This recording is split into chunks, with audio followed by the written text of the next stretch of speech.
Welcome to my channel. Have you ever studied something and then forgot it the next day? Maybe you spend hours reading an English book or watching a video or practicing new vocabulary. But when someone asked you a question, your mind just went blank. It feels frustrating, right? You ask yourself, why can't I remember? Am I doing something wrong? Now let me ask you another question. Do you ever wonder how some people remember names, faces, facts, and even entire languages? How do they do it? Are they special? Do they have a magic brain? The answer is no. They don't have a special brain. But they do have something else, a system. And that system helps them remember things easily and clearly. So if you feel like your memory is bad, if you keep forgetting things you want to remember, I want to tell you something important. Your memory is not broken. Your brain is not weak. You just haven't trained it the right way yet. But don't worry.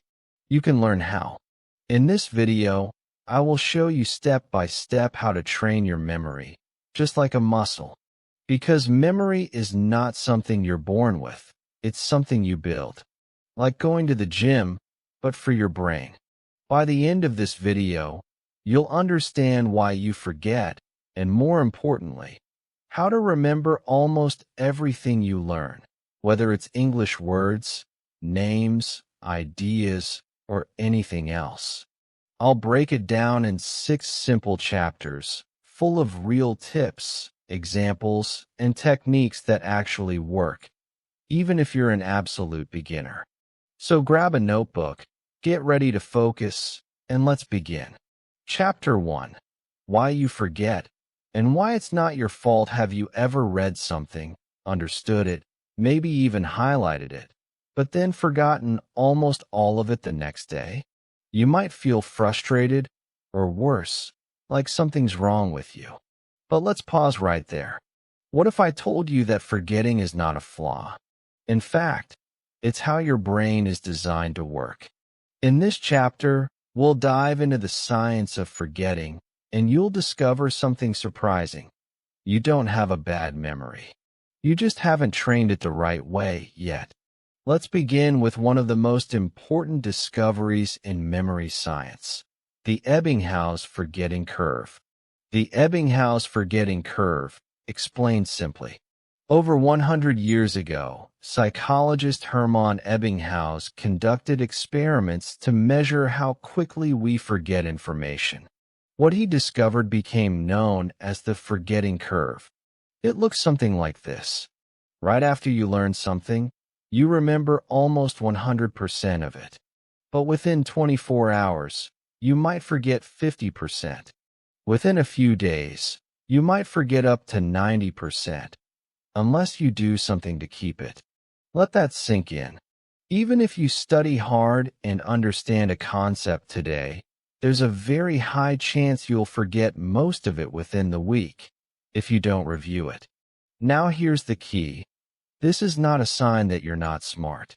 It's simply how the brain works. And it's true for everyone. Your brain is like a path in the forest. Let's use a metaphor. Imagine your brain is a thick forest. Each time you learn something new, you carve out a little path through the trees. At first, the path is faint. The ground is soft. Leaves and branches block your way. But if you walk that same path again and again, it becomes clearer, easier to follow. Eventually, it becomes a smooth, reliable road. That's what repetition does for your memory. It strengthens the path in your brain. The more you review, the more solid and permanent that path becomes. But what happens if you stop walking that path? The forest takes over. Plants grow back. The trail disappears. Not because you're lazy, not because you didn't try hard enough, but because that's how nature works. This is exactly how forgetting works in the brain. Why repetition matters. Think about this. When you remember your best friend's phone number, your native language, or how to ride a bike, it's not because you're a genius.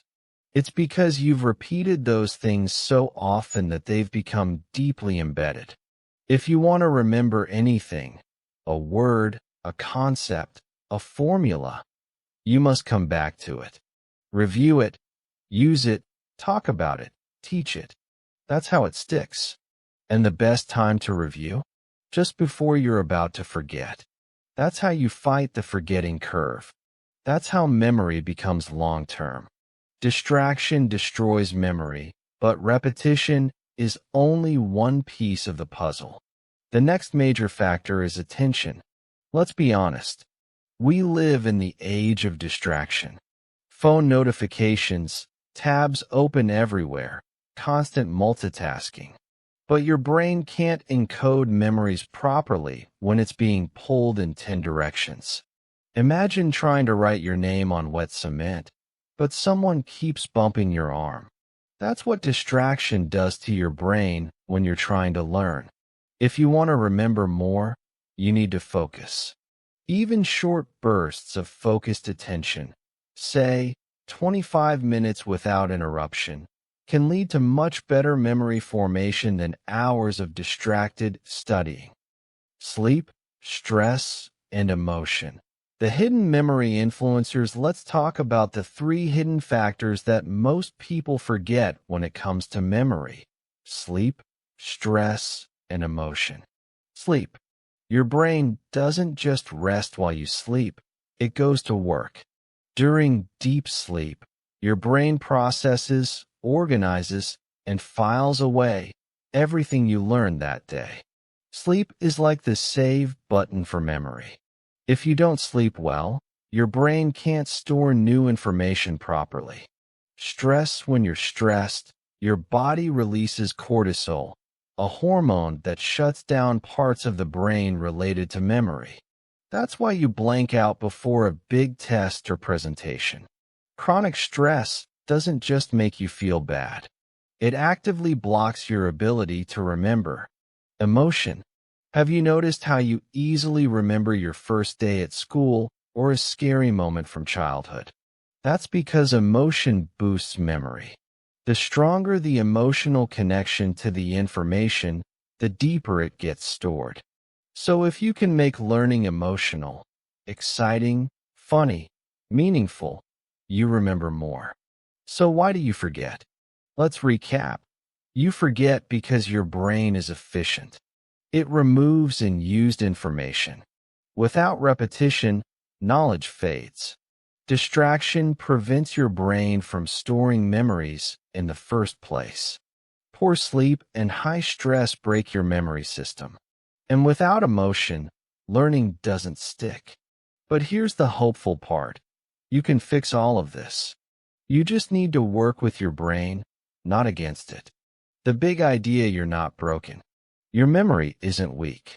You've just never been taught how memory really works. And now that you know forgetting is normal, that it happens to everyone, and that it has simple causes, you can do something about it. What's next? So if forgetting is natural, the next big question is: Chapter 2, Repetition, the mother of all memory. In Chapter 1, we learned something powerful.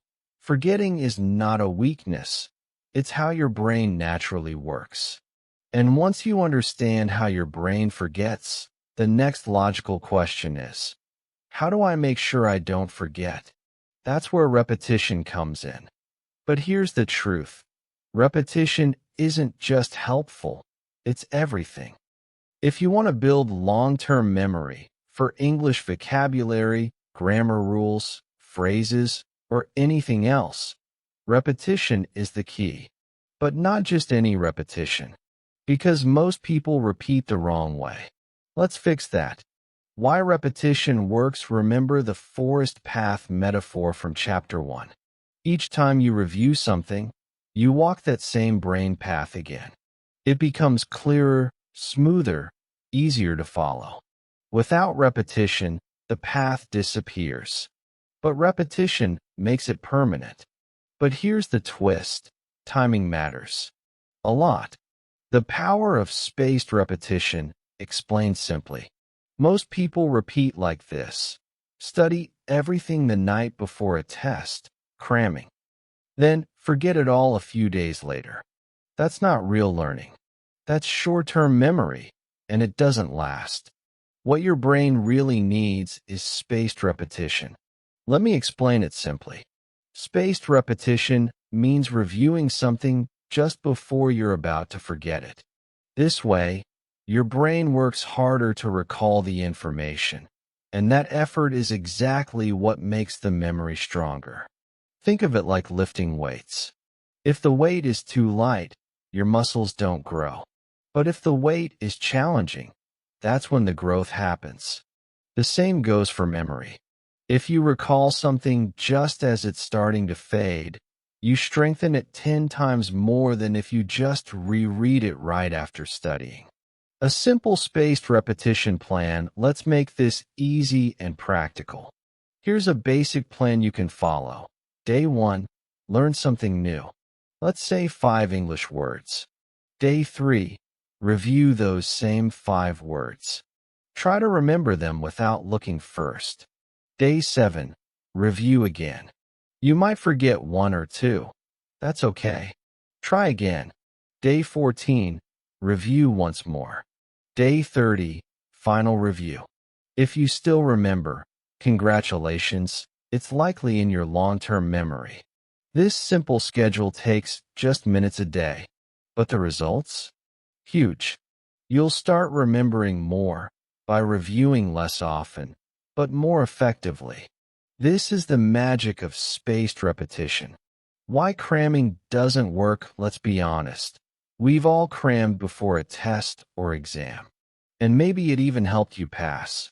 But here's the problem. Cramming fills your short-term memory. It doesn't build strong, lasting connections. It's like inflating a balloon. It looks big, but the air disappears quickly. You might feel confident right after studying, but by the next day, it's gone. Spaced repetition is slower at first, but it leads to deep, permanent learning.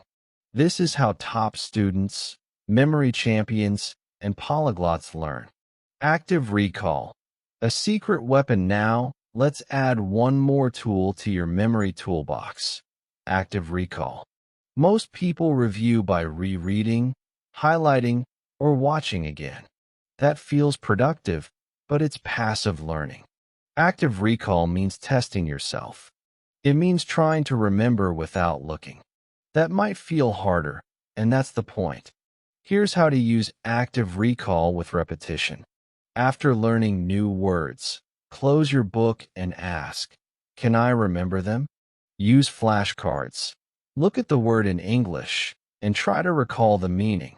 Or, better, look at the meaning and try to recall the English word. Speak it out loud. Write it down. Quiz yourself. Each time you struggle to remember, even if you get it wrong, your brain learns better. Effort equals stronger memory. A simple memory routine anyone can follow. Let's say you're learning English vocabulary. Here's a basic plan you can follow at home. Day 1. Learn 5 new words, write them down. Say them out loud. Make a sentence with each one. Day 3. Review. Don't look at the list. Try to remember them. Only check after guessing. Day 7. Review again, say or write a new sentence with each word. Day 14. Final review. If you still remember 4 to 5 words, you're doing great. You can do the same for grammar patterns, conversation phrases, or even idioms. The key is consistency, just a few minutes a day. You can do this right at home. Here's the best part. You don't need expensive tools. You don't need perfect English. You don't even need a lot of time. Just a notebook, a pen, or a free flashcard app like Anki, Quizlet, or even small sticky notes on your wall. The tools are simple. The system is powerful. You just need to follow it. Final thoughts. Make memory work with you. To remember something, you must review it at the right time, spaced repetition. Try to recall it without looking, active recall. Repeat it until it sticks. Forget rereading and highlighting. That's not how your brain learns best. Instead, challenge your brain gently and consistently over time. And here's the most exciting part. You don't need a perfect memory to get great results. You just need the right method. Now you have it. So, are you ready to train your memory like a muscle? Chapter 3. Make it meaningful, emotional memory and connections. By now, you've learned two powerful truths. Forgetting is normal. Repetition, especially spaced and active, is the key to remembering. But even with all the right techniques, some words still slip away, don't they? You study them, repeat them, and yet they feel flat, lifeless, hard to hold on to. Why? Because your brain doesn't just remember words, it remembers feelings. In this chapter, we'll explore how to bring meaning and emotion into your learning, and how that transforms memory. Why we remember emotionally charged moments. Think about it. You probably remember your first day of school, a song that played during a breakup, the smell of your grandmother's kitchen, the taste of your favorite childhood snack, but you probably don't remember what you ate for lunch last Tuesday, the fourth chapter of that boring textbook. A random list of English words you studied last month. Why the difference? Emotion. Emotion supercharges memory. When something makes you feel surprised, happy, scared, nostalgic, your brain pays attention. It says, this is important. Remember this. The Apple test. Making words personal. Let's take a simple word. Apple. If you just read the word in a list, apple, chair, window, it probably won't stick. It's just noise. But what if you connected apple to something personal? Imagine this. You're 7 years old. It's a warm afternoon. Your mother just handed you a cold apple from the fridge. You bite into it. It's sweet, crunchy, and the juice drips down your chin. That's not just a word now. That's a memory, a feeling, a smell, a color, a moment.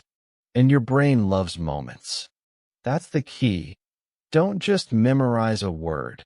Connect it to a feeling, a story, or a personal memory. Memory hooks. Make it weird. Make it stick. There's another trick that memory experts use. Make it weird. The stranger or funnier something is, the more your brain holds on to it. These are called memory hooks. Let's say you want to remember the English word awkward. Instead of just reading the definition, imagine a penguin wearing high heels, trying to walk across a frozen lake. Everyone's watching. It's slipping and flapping, awkwardly. Ridiculous? Yes. Memorable? Absolutely. That's the point. You can do this with any word. Make a silly picture in your head. Add movement or sound. Add emotion or exaggeration. Your brain remembers crazy things much more easily than boring things. Use music, pictures, and storytelling. Memory doesn't only live in textbooks. It lives in your senses. Songs are sticky. You've probably had a song stuck in your head for days. Why not use that for learning? Find English songs. Learn the lyrics. Sing them. Even better, connect a new word to a song. Every time you hear the song, the word comes back. Visual memory is powerful. Instead of writing out words in plain lists, add pictures next to them. Even drawing a little doodle, badly, helps your brain remember.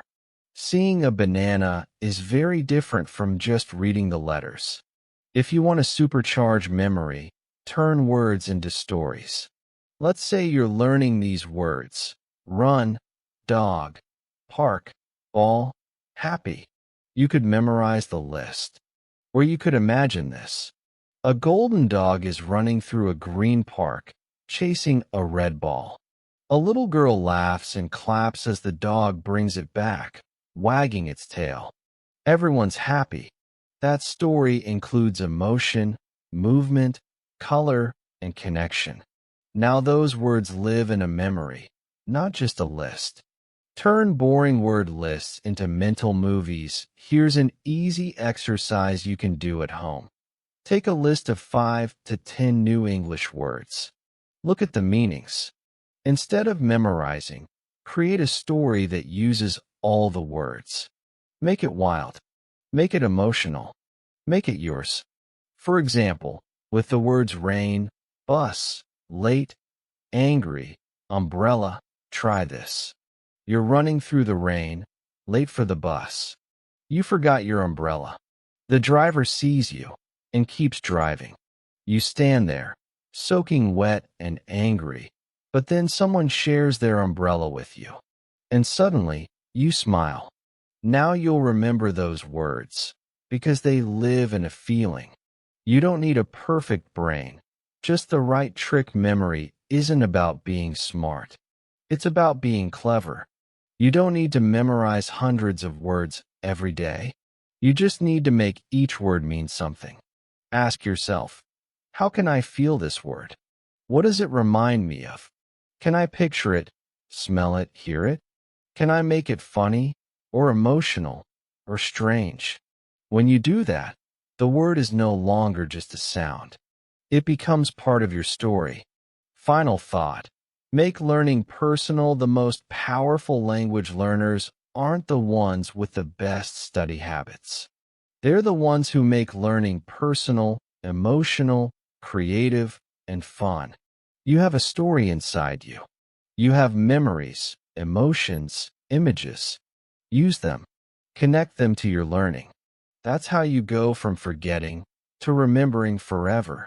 Chapter 4. Use it or lose it. The power of speaking and teaching. You've learned about how the brain forgets. You've learned how repetition and emotion help you remember. But now we arrive at one of the most powerful secrets in memory and language learning. If you want to remember something, use it. Simple, right? But most learners make the same mistake over and over again. They collect information, but they never use it. They read, listen, highlight, and watch videos, but they don't speak. They don't write. They don't teach what they've learned. And that's where real memory is built. Input versus output. What most learners get wrong, let's break this down. Input equals reading, listening, watching. Output equals speaking, writing, teaching, using. Most people spend 90% of their time on input. But research and experience shows that output is what really locks knowledge into your brain. Imagine trying to learn how to swim by watching YouTube videos. You watch 100 hours of swimming lessons. You know all the strokes, all the techniques. But the first time you jump in the water, you sink. Why? Because knowing is not the same as doing. Learning a language, or anything, is the same. If you don't use the knowledge, it fades. If you want to remember vocabulary, grammar, or ideas, you must speak them, write them, and share them. Speak it to keep it. Let's talk about speaking. You don't need perfect grammar. You don't need a native partner. You don't even need another person. You just need your voice. Speaking activates a different part of your brain than listening or reading. It requires you to retrieve the words, organize them, and send them out loud. That process forces your brain to work harder, and that effort builds stronger memory. Try this. After learning a new word or phrase, say it out loud 3 to 5 times. Make a sentence, then tell a short story using it. Even better, record yourself, then listen back. Even 5 minutes a day of active speaking can dramatically boost memory. The Feynman technique. Teach like you're talking to a child. Now, here's one of the most powerful learning tools in the world. It's called the Feynman technique, named after physicist Richard Feynman. It works like this. Step 1. Learn something new. Step 2. Try to explain it, as if you're teaching a 5-year-old. Step 3. If you get stuck, go back and review. Step 4. Try again using simple words. Why does this work? Because teaching forces you to understand deeply. When you teach, you're not just repeating, you're organizing the idea in your own words. You're building strong, logical connections. You're filling the gaps in your knowledge. Teaching is learning. You don't need a classroom. You can pretend you're teaching your younger self. Explain a new word to a friend. Write a blog post or social media caption in English. Teach your pet. Yes, seriously, just to practice. The more you explain, the more you remember. Shadowing, talking to yourself, and memory building lets connect this idea to real English practice. One of the best techniques for language memory is shadowing. Repeating what you hear out loud, immediately and clearly. It builds pronunciation, fluency, and, you guessed it, memory. But even beyond shadowing, you can talk to yourself in English. This might feel silly at first, but it's powerful. Try this. Describe what you're doing as you go through the day. I'm making coffee. Now I'm writing an email. I feel a little tired today. Argue with yourself in English. Practice conversations in your mind or out loud. All of this is output, and all of it makes your brain retain what you're learning. Writing to remember writing is another underrated superpower. When you write, even a simple sentence, your brain has to slow down, think clearly, and organize your thoughts. That process strengthens memory. Try this every evening. Write 3 to 5 sentences in English about your day. Use any new vocabulary you've learned. Try using one grammar pattern you're studying. Don't worry about mistakes. Just use it. If you can say it or write it, you're far more likely to remember it. You don't need more information.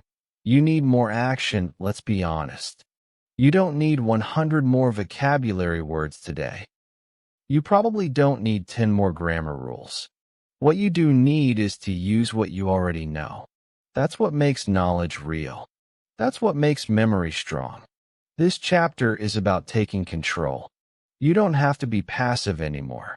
You don't have to wait for someone to talk to you. You can speak. You can write. You can teach. And when you do, the learning sticks. Final thought. From learner to speaker, the fastest way to move from learner to speaker is to start using your English every single day. You don't need perfect grammar. You don't need to wait. You just need to open your mouth, move your pen, and try. Because in learning, especially with memory, the rule is simple. Use it or lose it. And now you know how to use it.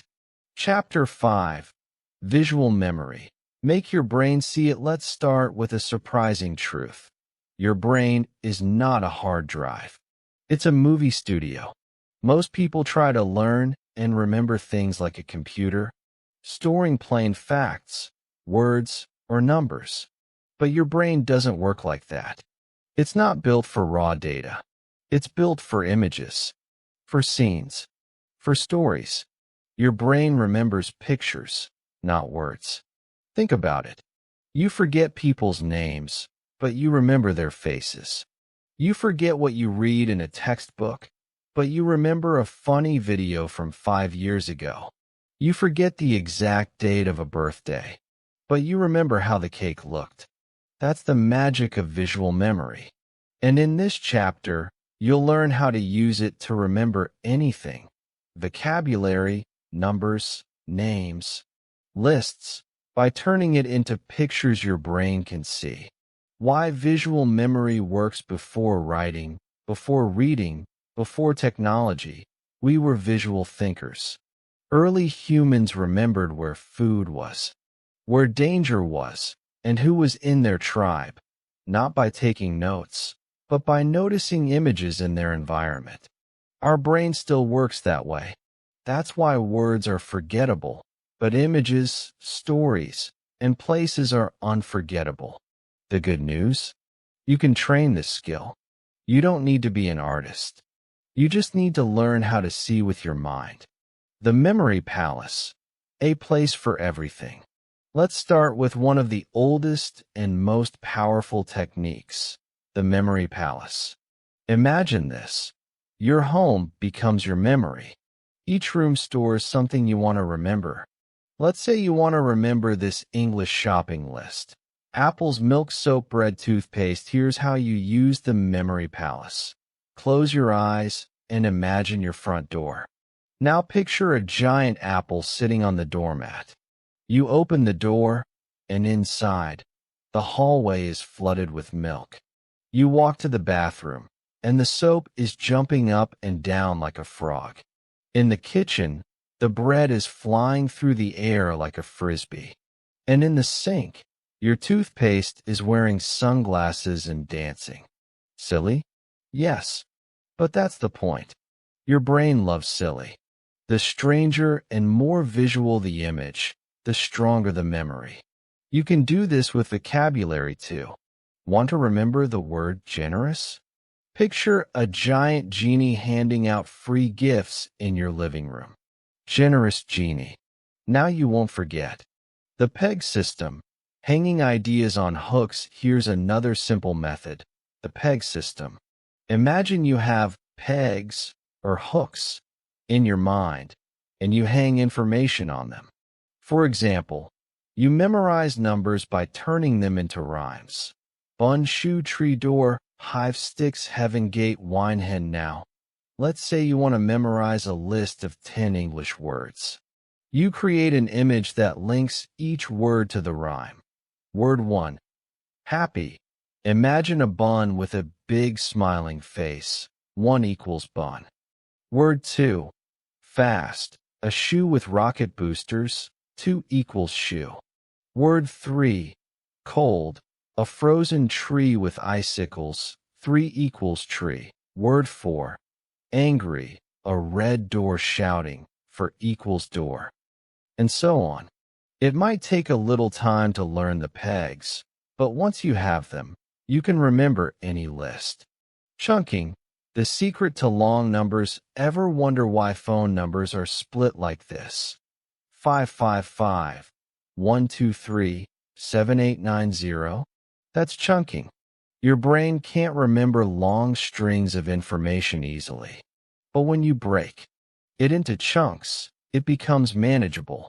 Instead of memorizing the numbers 713, 647, 5219, break it into 713, 647, 5219. Now try this with English phrases. Instead of memorizing a long sentence, I'd like to order a coffee with no sugar and a little milk. Chunk it into, I'd like to order a coffee with no sugar and a little milk. Each part becomes a chunk your brain can manage and visualize. Remembering names and faces. This is a skill people really want. And yes, it's all about visual memory. When you meet someone new, repeat their name out loud. Nice to meet you, John. Find something unique about their face, glasses, hair, smile. Link their name to a visual. If John has curly hair, imagine a jumping jelly bean jiggling in his hair. Silly? Yes. But next time you see him, that jelly bean will pop up in your mind, and so will his name. Using your environment. One easy trick. Associate words with real places in your life. Let's say you're learning these words. Spoon, clean, window, quiet. Go into your kitchen. Look at the spoon. Say the word out loud. Touch the table. Say clean. Stand near a window and describe it. Sit down. Close your eyes and listen to the quiet. Now those words are attached to real places, and your brain will remember. Final thought. Make your brain see it. Here's the takeaway. If you can see it in your mind, you can remember it. Stop trying to memorize boring words and plain facts. Start making them funny, visual, colorful, personal, and real. You're not just a student, You're a movie director. You control the scenes in your brain. Use memory palaces. Use stories. Use images. And suddenly, even the hardest vocabulary becomes easy to remember. Chapter 6. Your 7-day memory plan. Build the habit. So far, you've learned how your memory works and why forgetting is completely normal. You've seen how repetition, emotion, pictures, and speaking can transform your learning.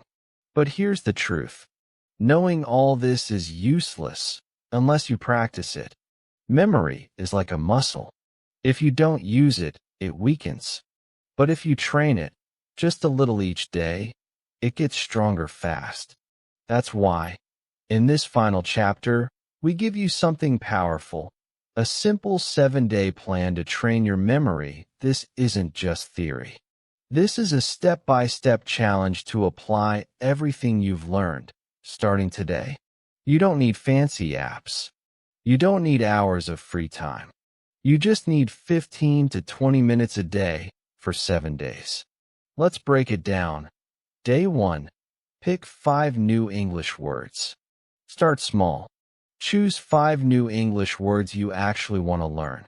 Make sure they're useful, not random. Words you might use in conversation, in writing, or that match your goals. For example, delicious, tired, schedule, remember, difficult, write them down. Say them out loud. Get ready to make them stick. Tip: use words from your daily life, something you saw, read, or heard today. Day 2. Create visual images for each word. Now apply what you learned in Chapter 5. Turn each word into a visual image, something strange, funny, or personal. Let's try. Delicious. Picture your favorite food smiling at you with big eyes. Tired. Imagine a sleepy elephant yawning on your bed. Schedule. See a talking calendar chasing you. Remember, visualize a giant brain holding a photo album. Difficult. A mountain with the word hard written in flames on top. The more emotional or ridiculous, the better. Tip: you can draw the images too. Even simple stick figures help your brain remember. Day 3. Teach the words to someone else. Teaching locks the memory in your brain. If you can explain it, you understand it. So take your 5 words and teach them to a friend, to a language partner, to a child, or even to yourself in the mirror. Explain what the word means. Show your visual image and use it in a sentence. Tip: if you're alone, record a voice message or make a short video of yourself teaching the word. Day 4. Review using spaced repetition. Now it's time to review, but not by rereading. Instead, use active recall. Cover the words. Try to remember the meaning. Say them out loud. Check if you were right. Repeat this throughout the day. Spaced repetition means you don't review too early or too late. Day 4 is the perfect time to review words from day 1. Tip: write the words on flashcards, physical or digital. Add your picture or sentence on the back. Day 5. Add 5 more words and repeat the process. Now you're warmed up. Let's level up. Pick 5 new English words. Use images. Teach them. Review them. By now, your brain is already building stronger memory paths, like walking the same trail in a forest until it becomes clear. By the end of day 5, you'll know 10 words deeply. Not just recognize them, but actually use them. Tip: mix new and old words when reviewing. This helps long-term memory. Day 6. Make a story using all 10 words now. Bring everything together. Create a short story using all 10 words. It can be real, funny, or completely imaginary. The key is to connect the words in a way that makes sense to you. Here's a silly example using the words above. I was so tired yesterday that I forgot my schedule. I didn't remember my meeting, but I did eat a delicious cake. It was difficult to focus, so I went home, made some tea, and taught my dog 5 new words in English. He's now fluent. When words are part of a story, they stay with you longer. Tip: write it down or say it aloud. Both help cement memory. Day 7. Speak and record yourself. Final challenge: take your 10 words and use them out loud. Say a few sentences. Tell your story again. Record yourself speaking. Then listen back. You'll be surprised. You won't just recognize these words. You'll own them. They'll feel natural, part of your vocabulary. Tip: don't worry about being perfect. The goal is confidence, not perfection. Bonus: repeat this cycle. What happens after day 7? You do it again. Each week, add 10 more words. Review the old ones. Build stories. Speak aloud. In just 4 weeks, you'll have 40 words that you truly know, not just in your brain, but in your mouth. Final words: make memory a habit. Forget once a month cramming. That doesn't work. Instead, make memory part of your daily routine, like brushing your teeth or checking your phone. Choose your words, make them visual, teach them, review regularly, use them in real life. Small, daily actions. That's the secret. You don't need to study more. You need to remember better. And now, you know exactly how. Call to action after Chapter 6. If this video helped you, give it a like. It really supports the channel and helps more learners like you. And if you're serious about building your memory starting today, write in the comments: I'm starting today. I'll be reading and replying to cheer you on, because this is a journey we're taking together. Don't forget to subscribe for more real English tips that actually work, tips you can use in daily life, not just in a classroom. And remember, a strong memory isn't something you're born with. It's not luck. It's not magic. It's a skill, and you've just learned how to train it. Now, take the first step. Let's build it together.